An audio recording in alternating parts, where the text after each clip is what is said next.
So right now we host this nursing camp because we're currently enrolled in a summer communities course, and we've been doing that through reaching some high school students to just come check out our program. We've also been able to take them to the Memorial Hermann Southwest right next to us, so they've been able to learn about not just nursing careers in the hospital, but also several other healthcare roles that they can look into and hopefully engage in once they do graduate from high school. Most exciting thing to our students and the faculty has been Life Flight.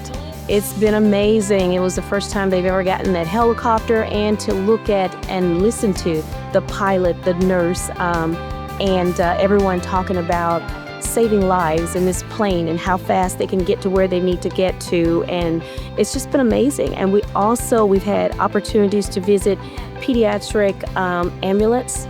And the students are just enjoying. They're getting hands-on. They're learning how to insert all kinds of tubes, using syringes. Just been a great opportunity.